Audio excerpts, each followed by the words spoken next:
오늘은 요한복음 38번째 시간입니다. 오늘 제목은 부활과 생명이신 그리스도의 영광이라는 제목으로 요한복음 11장 25절 26절 말씀으로 교제하겠습니다. 예수님이 나는 뭐이다 라고 하는 것을 요한복음에서 이제 7번 말씀하시는데 지금 이 11장은 이제 5번째 말씀입니다. 나는 생명의 떡이다. 나는 세상의 빛이다. 나는 양의 문이다. 나는 선한 목자다. 그리고 나는 부활이요 생명이다. 나는 길이요 진리요 생명이다. 나는 포도나무다. 이렇게 7가지인데 이것은 원래 번역을 하면 나는 나다. 여호와 하나님이란 말과 똑같은 것입니다. 그리고 요한복음에서는 이제 7가지만 딱 선별해서 7가지 기적, 7가지 나는 이다 하는 이것을 7가지만 이제 기록하고 있습니다. 그리고 이 말씀을 하실 때 미리 그 말씀에 대해서 미리 하신 경우도 있고, 그리고 어떤 사건 이후에 그 일에 대해서 이제 이루어진 것을 두고 말씀하신 것도 있습니다.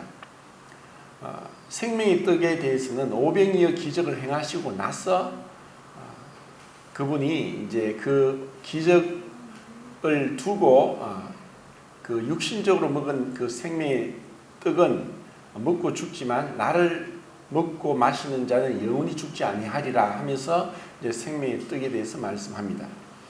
그리고 8장에서는 나는 세상의 빛이니 나를 따른 자는 어둠에 다니지 아니하리라 하고 12절에 말씀하신 것은 9장에서 날 때부터 소경된 자에게 눈을 뜨게 하시는 것을 두고 이제 미리 말씀하시기도 하고, 그리고 죄 중에 붙잡힌 자에게, 여자에게 그 빛을 따라다니면서 생명의 빛 가운데 거하라고 하시는 말씀으로 하셨기도 합니다. 그리고 10장에서는 그 양의 문이다. 나보다 먼저 온 자는 절도요 강도인데 나는 양의 문이다 라고 하면서 주님보다 먼저 온 것에 대해서 비유적으로 사단을 얘기하시는 거죠. 그래서 예수님이 참된 양의 문이고, 그리고 선한 목자다. 그리고 그 선한 목자는 양을 위해 자기 목숨을 버린다라고 하면서 앞으로 양을 위해서 목자가 죽으실 것에 대해서 미리 말씀을 하신 겁니다. 그리고 이제 5번째 이제 11장에서는 그 나사로가 죽은 지 4일이나 되었는데 그 나사로를 살리기 전에 주님은 나는 부활이요 생명이다라고 하신 미리 말씀하신 겁니다. 그러면은 나는 부활이요 생명이니라는 이 말씀을 어느 그대로 해석을 하면은 나는 그 부활이요 그 생명이다라고 말씀합니다. 에고 에이미 해 아나스타티스 카이 해 조에라고 해서 그분은 부활, 그 부활에 대해서 말씀을 하는데, 이 죽은 지 4일이나 된 나사로를 살리시는, 부활시키는 분으로서 뿐 아니라 그분 자신이 내가 부활이다, 그 부활이다. 앞에 정관사 이제 해가 붙어서 그 부활이고 그 생명이다 라고 말씀하시는 겁니다. 그러면서 25절 26절에 잘 보시면은 나가 3번 나오고 믿는다는 동사가 3번 나옵니다. 나를 믿는 자는 죽어도 살겠고, 이 말씀은 이제 죽을지라도 살아날 것이다 라는 뜻이라고 했고, 그리고 무릇 살아서 나를 믿는 자는 영원히 죽지 아니하리니 하면서 이것을 네가 믿느냐라고 이제 3번을 말씀하시고 믿느냐라는 말씀도 3번 하십니다. 요한복음에는 믿는다는 그 단어가 동사로만 나오고 98번 나오고 명사로는 한 번도 나오지 않는다고 했습니다. 그리고 그것은 시제적으로 계속적인 믿음을 얘기합니다. 믿었기 때문에 어떤 믿음의 어떤 과거도 있지만 현재형으로 계속 믿음을 얘기하고 있습니다. 그러면은 예수님께서 나는 부활이요 생명이라고 하시면서 그 부활과 생명에 대한 주님의 그 자신의 어떤 정의를 내리시면서 이 말씀을 하신 이유가 무엇이냐? 이제 요한복음 11장 40절에 보면은 네가 이것을 믿으면 하나님의 영광을 보리라 하지 않더냐라고 말씀합니다. 영광을 보리라.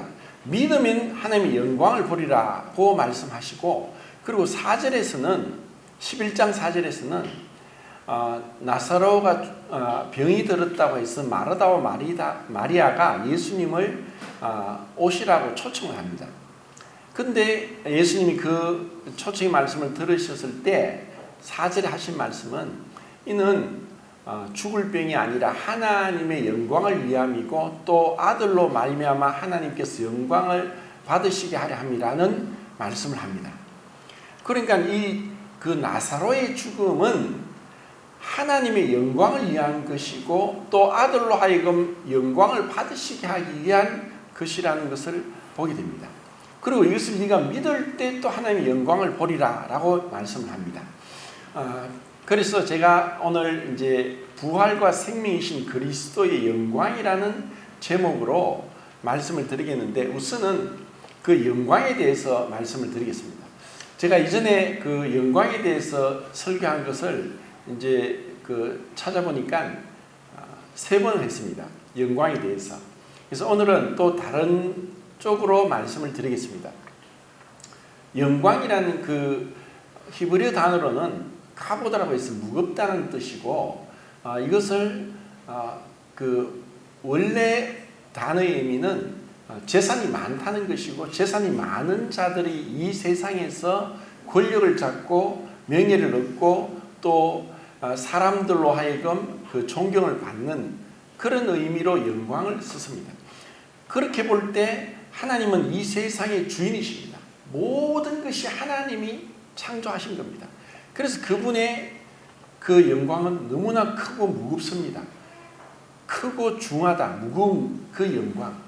그리고 물리적으로 보면 그 질량이 클수록 시간이 느리게 가는 것입니다. 그래서 하나님은 무한한 무게가 있는 분이고 그분 앞에는 시간이 멈춰 있습니다. 그분은 항상 현재입니다. 그리고 헬라어로 보면 독사라는 것은 빛나다, 나타나다는 뜻인데, 동사에는 독해어로 말하다, 또 그 생각하다 이란 뜻으로 그분의 영광은 마치 태양의 영광이 빛을 통해서 태양을 보지만 빛이 태양이 아닙니다. 하나님의 영광은 하나님의 어떠하심을 드러내는 것이 하나님의 영광입니다. 그러면 이 하나님의 영광, 그리스도의 영광은 성경에서 맥도날드 되면 7가지로 구분했습니다.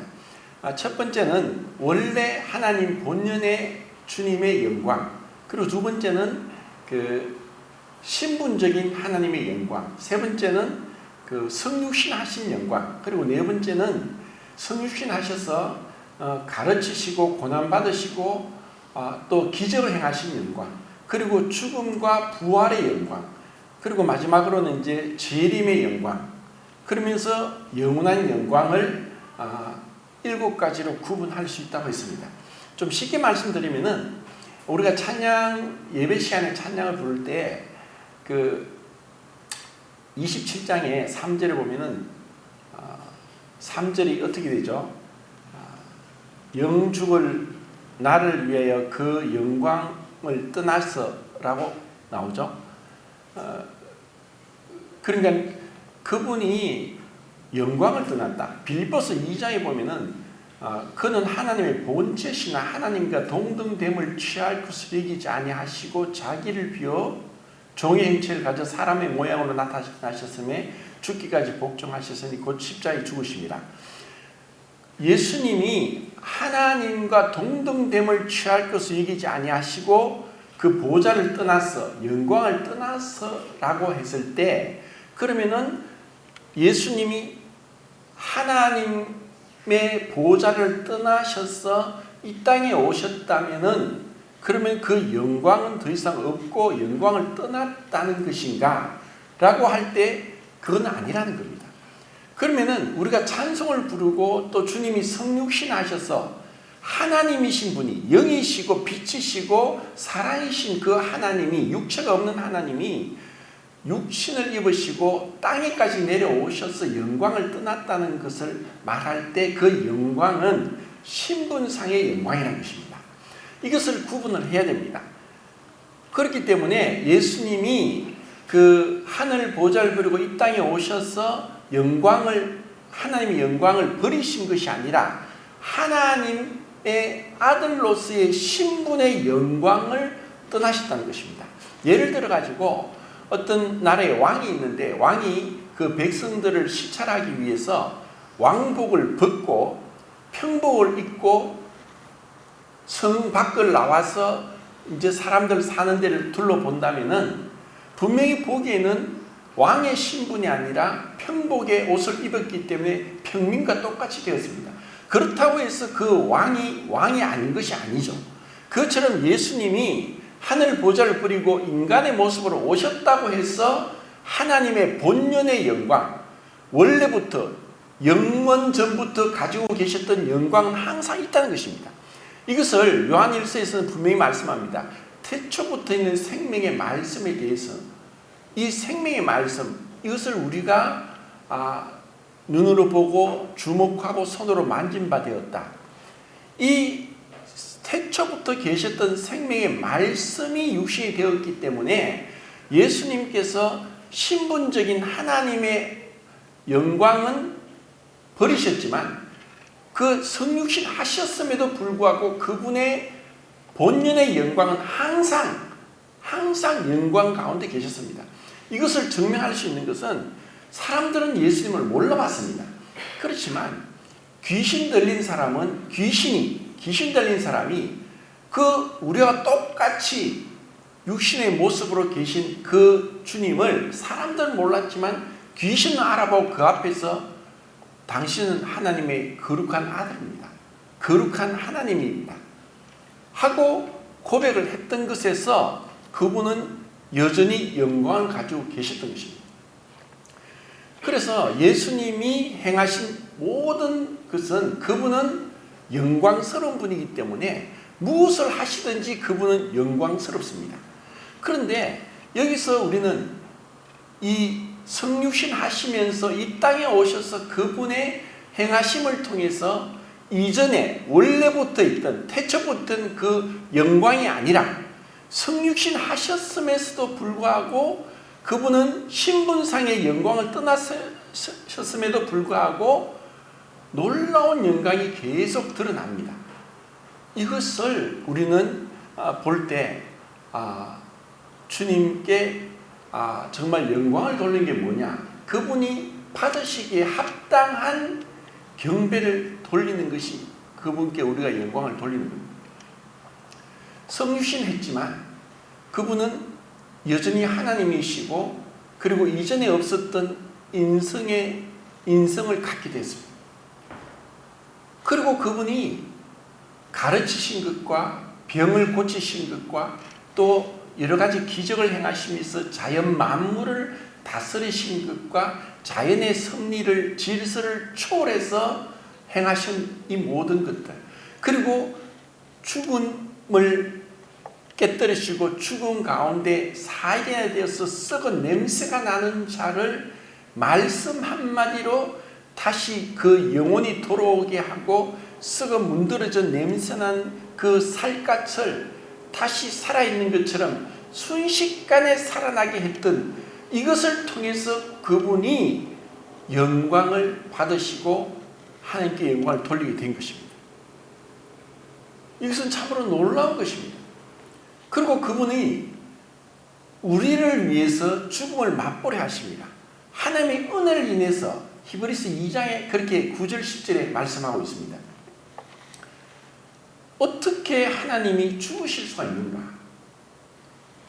그러면 그 죽으심은 단순히 우리의 어떤 죄를 대속하기 위한 죽음이시지만 이전에 하나님은 죽음을 모르십니다. 디모데전서 6장 15절 16절에 보면은 하나님은 복되시고 유일한 주권자시고 만왕의 왕이시고 만주의 주이시고 가까이 가지 못할 빛에 거하시고 아무 사람도 보지 못하였고 또 볼 수 없는 자니 그에게 모든 존귀와 영광을 돌릴지어다.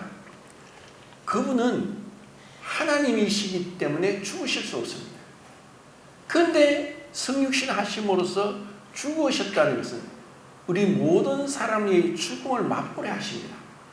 그 죽으심에서 오는 그분의 영광은 무엇인가? 이전에는 나타나지 않았지만 그 죽으셨지만 우리의 죽음과 다른 것은 무엇이냐? 우리는 죽음은 썩음을 얘기합니다. 그런데 그분의 죽음은 죽었지만 그 육체에서 영혼이 떠났지만 그 육체가 썩지 않습니다. 이것은 시편 16편 10절에 주의 거룩한 자로 썩음을 당하지 않게 하실 것이며 라고 다윗을 통해서 예언을 했습니다. 이것을 사도행전에서 베드로가 인용을 합니다. 다윗이 그렇게 시를 썼지만 그것은 자기를 가리키는 것이 아니다. 자기도 70세까지 살다가 결국 죽어서 썩어서 그 무덤이 우리 가운데 있지 않느냐. 그러면 이 말씀은 다윗이 자신이 아니라 앞으로 오실 메시아 그리스도고 바로 예수님에게 적용되었고, 그래서 예수님은 죽으셔서 썩음을 보지 않고 3일간 계시다가 부활하셨다.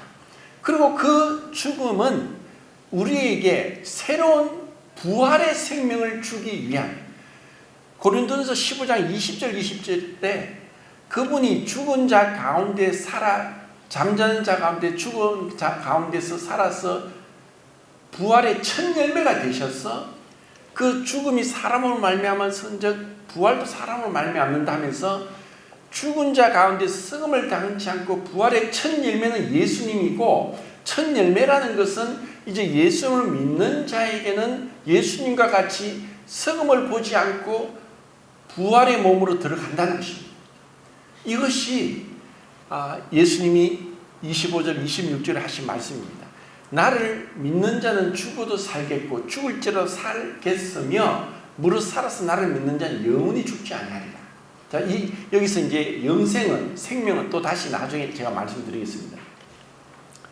자, 이렇게 해서 그분의 죽음은 우리의 죄를 위한 대속 제물이시기도 하고, 썩지 않으시면서 3일간의 이 땅에 속한 썩을 것이 썩지 아니할 것으로 다시 살아나고, 약한 것이 강한 것으로 다시 살아나고, 또 욕된 것이 영광성으로 다시 살아나고, 육의 몸으로 신고 영광스러운 몸으로 다시 살아나는, 고린도전서 15장 42절부터 44절까지 있는 그 말씀처럼 우리가 땅에 속한 이 육체가 더 이상 늙지 않고 죽지 않고 병들지 않고 죄를 범하지 않는 영원한 부활의 몸을 있게 하기 위한 하나님의 놀라운 구원의 계획이 이 주님의 죽음에 있다는 것입니다.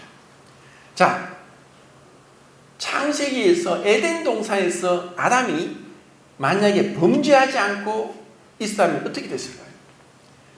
그는 범죄하지 않았다면, 선악과를 먹지 않았다면 바울은 그러면 영원히 살까요? 아담은 영원히 살까요? 아니면 죽을까요? 자, 첫사람 아담은 산령이 되었다. 아담이 이 세상에 흙으로 지음을 받고 하나님의 영혼을 그 코에 생기로 불어넣었을 때 생명이 되었다. 그래서 아담은 그 하나님으로부터 그 생명, 생기를 받아서 이 육체를 가진 자가 이제 하나님과 교제하는 자가 되었지만, 선악과를 따먹지 않았다면 그 피조물이기 때문에 영원한 존재가 아닙니다. 그리고 피조물이라는 것은 하나님이 아니기 때문에 가변적이고 변할 수 있다는 것입니다. 언제인지 모르지만 선악과를 따먹을 수밖에 없는, 아니면 그렇게 불완전하다는 것을 나타내고, 그리고 그거를 먹지 않았다 할지라도 우리가 지금 믿음으로 부활의 생명을 얻은 것 같은 이 부활의 생명은 얻지 못한 상태라는 것입니다. 그리고 이런 아담이 선악을 따먹은 것은 우선은 볼 때 이것은 정말 불행이고 인류의 비극이고 인류에게 죄가 들어오고 사망이 들어와서 이 인간 세상에 끔찍한 불행을 몰고 온 장본이기도 하지만 오히려 이것을 통해서 부활 생명을 우리에게 주시기 위한 하나님의 놀라운 계획이 있었다는 것입니다. 이것을 우리가 생각하면은 주님 정말 그분이 얼마나 놀라우신 분인가, 얼마나 위대한 분인가. 그리고 우리에게 더 좋은 것, 땅에 속한 것이 아니라 하늘에 속한 것, 영원한 그분의 그 조예라는 그분 자신의 피조되지 않은 생명을 우리에게 주시되 그분이 이 땅에 있는 육신을 입고서 우리가 똑같은 연약함, 병듦, 또 죽음, 고통을 맛볼 수밖에 없는 그 연약함으로 인한 고통을 맛볼 수 없지만 그분이 그 육체가 죄를 짓는 것은 전혀 아니고 죄를 알지도 못하고 죄를 범치 않고 죄와 상관이 없고 또 죄인에서 떠나 계시는 분이십니다. 그래서 그분은 죄를 짓지 않지만 우리가 똑같은 육체를 가지신 연약함, 배고픔, 졸림, 피곤함 이러한 것을 겪으셔야 했던 그 육체를 가지셨는데 그 육체가 이제 주님의 죽음을 통해서 더 이상 연약하지 않고 강하고 욕되지 않고 영광스럽고 썩을 것이 아니라 썩지 않고 그런 영원한 그 생명 가운데 하나님의 그 생명과의 연합 가운데로 들어가게 하기 위한 것이 그분의 죽음의 영광이라는 것입니다. 그리고 그 고난을 통해서 바로 오는 것이 영광이고 죽음을 통해서 오는 것이 부활입니다. 이전에 하나님이 성육신하지 않았다면 이 고난을 통한 영광과 죽음을 통한 부활을 우리가 알 수 없었을 것이고 예수님이 이것을 통해서 영광을 받지 못했을 겁니다.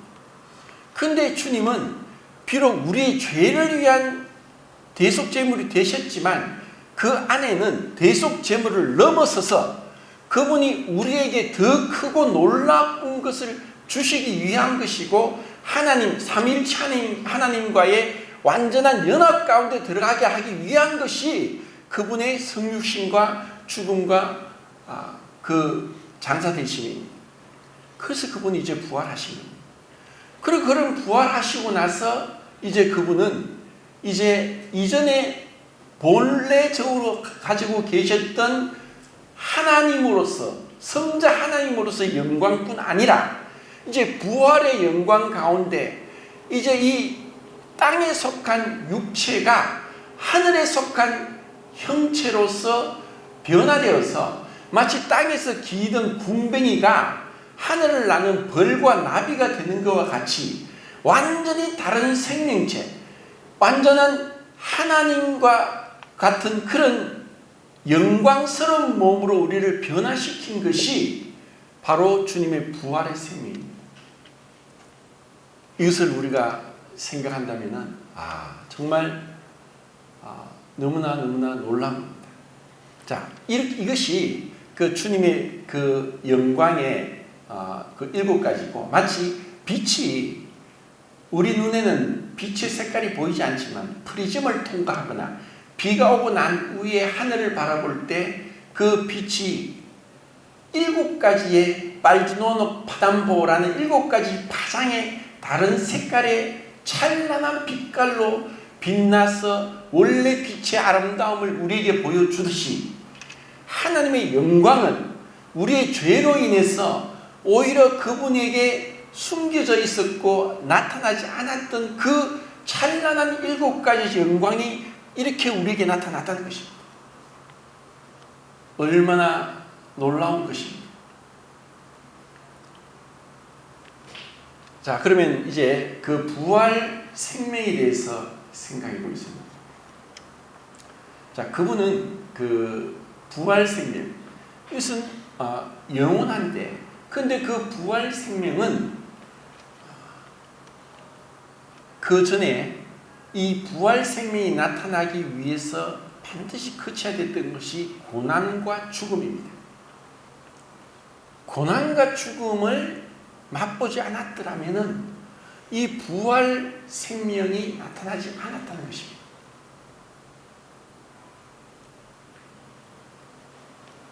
그럼 우리에게 이 고난과 죽음이 어떻게 우리에게 나타나는가는 사실 그 바울 서신을 통해서 너무나 분명하고 확실하게 나타납니다.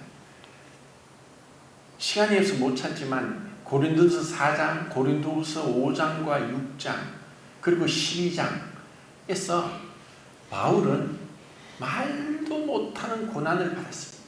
살소망까지 끊어졌고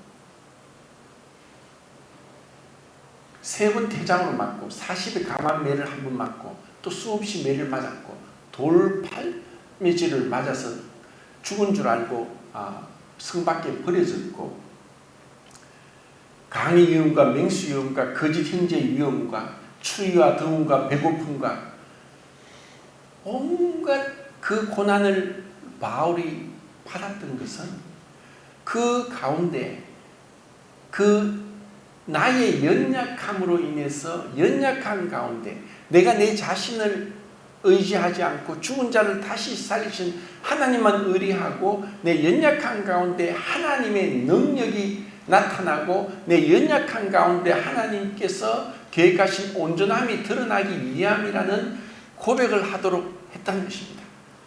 그래서 이것이 얼마나 놀라운지 고린도 후서 4장을 보겠습니다.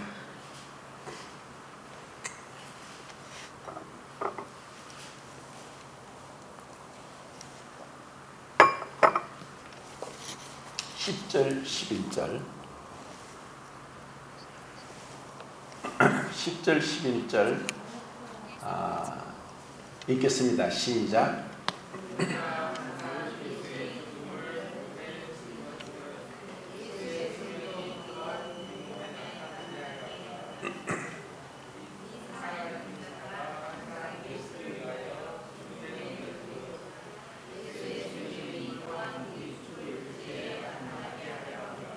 (13절) 12절입니다. 12절.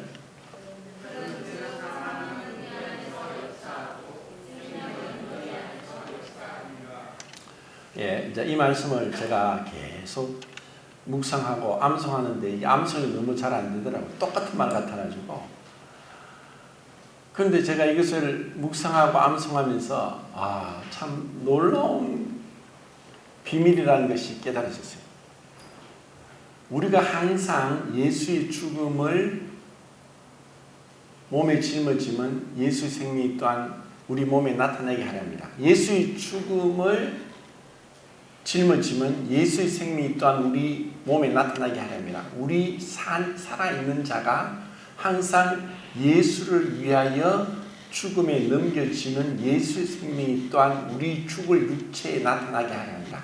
자, 똑같은 말씀 같지만 똑같은 말씀을 한 것이 아니라 다른 거예요. 뭐가 다른가를 한번 보겠습니다.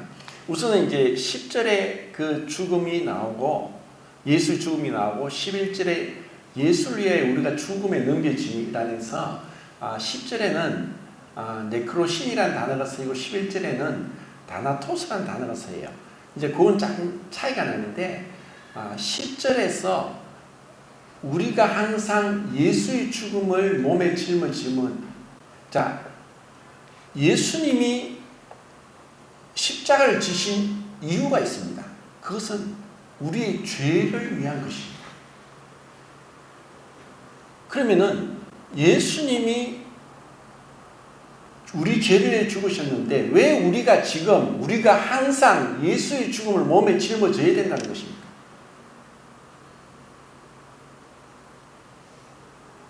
그렇지 않으면은 예수의 생명이 또한 우리 몸에 나타나지 않는다는 것입니다. 예수님이 예수의 죽음은 우리의 죄를 위함이고 그분은 죄가 없어요. 그분이 죽으신 것은 죄 때문에 죽은 것이 아니라 우리의 죄 때문에 죽었다는 거예요. 그러면 항상 우리가 그 10절에 나오는 네크로심이라는 그 단어는 죽은 상태를 계속 얘기하는 거예요. 예수님은 2000년 전에 십자가에 못 박혀 죽으셨지만 그것은 로마 병사들이 유대인들에 의해서 예수님을 죽였지만 그 예수님의 죽음에 우리도 가해자고 우리도 동참했다는 거예요. 나의 죄 때문에 죽으셨지만 내가 예수님을 죽인 거예요. 그것은 계속적인 거고 우리는 어떻게 보면은 우리의 생명은 이런 그 남에게 피해를 주는 것이 어쩌면 우리의 생명인 거예요. 내가 살기 위해서 우리가 가지고 있는 생명은 쉽게 말해서 우리가 살기 위해서 먹습니까? 먹기 위해서 삽니까? 예? 살기 위해서 먹는데 이제 먹기 위해서 살면은 참 비참합니다. 왜냐면은 먹지 않으면 죽으니까 죽지 않으려고 사는 거예요. 우리가 살기 위해서 먹는 것은 먹는다는 것은 뭔가를 소화되는데 식물이 소화되고 분해되고 동물이 소화되고 분해되어서 식물의 생명과 동물의 생명을 내가 빼앗아서 그것으로 내가 살아가는 거예요. 그래서 우리의 육체의 생명은 끊임없는 누군가의 희생을 통해 일어나는 겁니다. 자, 예수님이 우리를 위해서 죽으신 거예요. 그분이 죽지 않았으면 우리는 죄 가운데서 살다가 죄 가운데 죽어요. 그분이 부활하지 않았다면 우리는 여전히 죄 가운데 있을 것이요 라고 했어요. 그분의 죽음과 부활은 우리의 생명을 위한 거예요. 그런데 왜 우리가 항상 예수의 죽음을 몸에 짊어지면 예수의 생명이 또한 우리 몸에 나타나게 하렵니다. 예수님이 우리를 위해서 죽음에 넘겨짐으로써 우리에게 생명을 주셨듯이 나의 죄로 인해서 내가 내 자신의 이기적이고 이 너무나 죄악된 그 모습으로 내가 살아감으로 인해서 주님이 죽으셨다는 것을 잊지 않고 기억하고 주님이 그렇게 죽으심이 나 때문이라는 것을 생각할 때 그 죽음을 예수님의 우리를 위한 희생적인 죽음이 나를 통해서 나타나서 생명으로 나타난다는 겁니다. 자, 좀 어려운 것 같지만 11절에 또다시 말씀합니다. 반복이 아니라 우리 살아있는 자가 예수를 위하여. 자, 10절에서는 예수의 죽음은 우리를 위한 죽음이었습니다. 근데 11절에는 우리 살아있는 자가 예수를 위해 죽음에 넘겨짐은 예수의 생명이 우리 또한 우리 죽을 육체에 나타나게 하려 합니다. 주님이 원하시는 것은 자, 이미 나사로는 죽었다가 살아났어요. 근데 또 다시 죽은 거예요. 그런데 주님은 죽으셨다가 부활하셔서 다시는 죽지 않아요. 지금 부활의 영광 가운데 영원한 영광 가운데 계시는 거예요. 그리고 재림하실 때 그 영광이 온 세상에 나타날 거예요. 그런데 우리에게는 지금 우리가 살아있어서 항상 예수를 위하여 죽음에 넘겨짐은 자, 제가 이렇게 목회를 하면서 사람의 마음은 몰라요. 신앙생활 잘하는 것 같지만 다른 이유로 다른 교회 가서 생활하면 괜찮지만 세상 가운데 간 사람이 정말 저 사람 믿었을까? 우리가 신앙을 하는 것, 예배를 드리고 교회에 나오고 그렇게 섬기는 것은 누구를 위하여 합니까? 내 자신을 위해서? 나의 행복을 위해서? 내가 천국 가서 상급 받기 위해서? 만약에 그렇게 생각한다면 잘못된 믿음입니다. 나를 위한 것은 우상이에요. 우상은 자기를 위해 우상을 만드는 거예요. 우리가 주님을 위하여 하지 않는 모든 것은 우상입니다.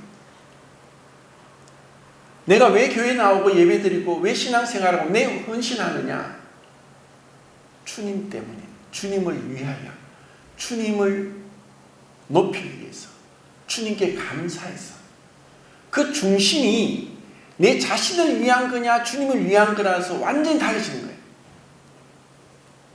자, 세상 가운데서도 어떤 사람들은 친구도 많고 또 잘 지내는 사람이 있어요.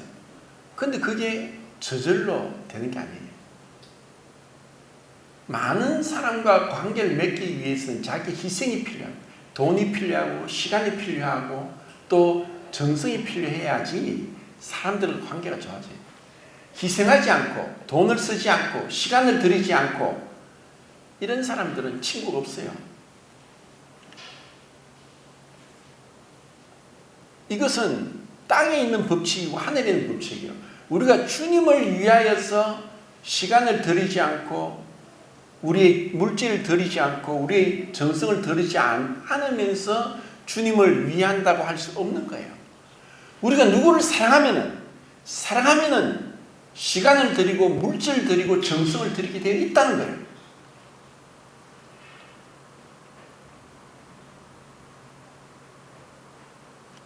우리가 주님이 나를 위해서 내 죄를 죽으셨다는 것을 정말 마음으로 깨달아 안다면은 이제 내가 그것을 깨달음으로 내가 주님을 위해서 나의 시간을 드립니다.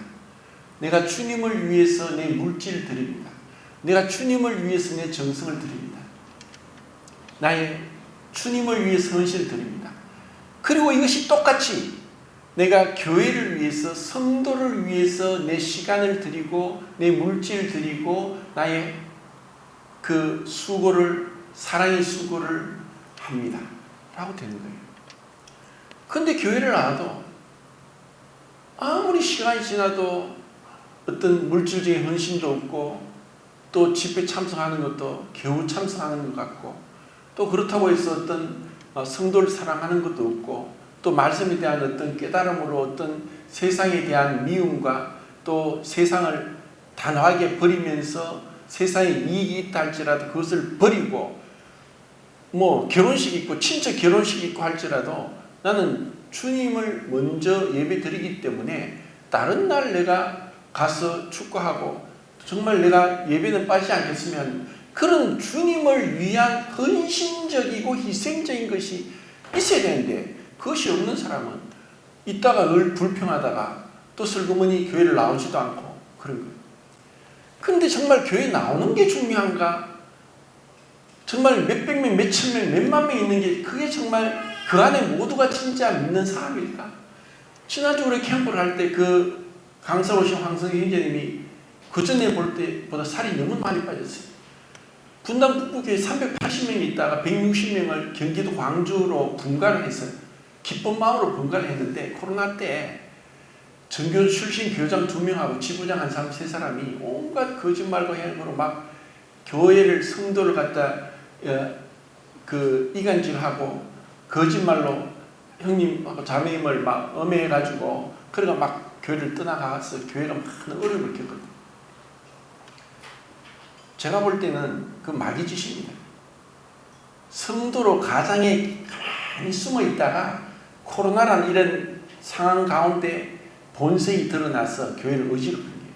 그래서 어떤 부분에 그것은 잘된 일이에요. 교회가 정화되어 있습니다.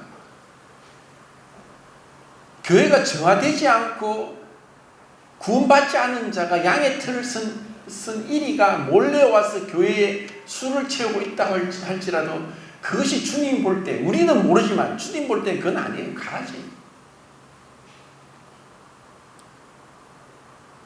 우리가 주님을 위해서 얼마나 어떤 희생으로 내가 헌신하느냐. 그것이 우리를 통해 우리 죽을 육체에 그분의 생명이 부활의 생명이 나타나는 것입니다. 자, 그 뒤에 고린도후서 5장 14절 15절 읽겠습니다.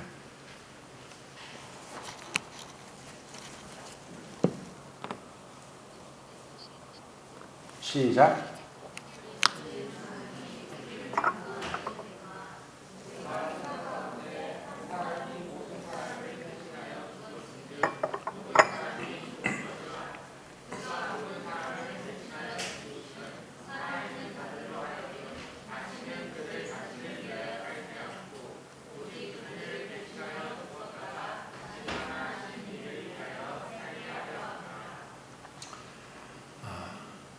그리스도의 사랑에 감동된 자만 주님을 위해서 자기를 위해 살지 않고 주님을 위해서 시간도 드리고 물질도 드리고 자기의 온 힘과 정성과 뜻과 마음을 다해 주님을 기쁘시게 섬길 수 있습니다. 그것이 바로 사랑이고 또 사랑을 안 자고 또 구원받은 자의 모습입니다. 우리에게 정말 이런 모습으로 정결하게 내 자신을 위해 살지 않고 주님을 위한 그 감동적인 기쁨 그리고 헌신적인 그리고 힘을 다해서 주님을 섬겨 나갔으면 좋겠습니다. 이상입니다.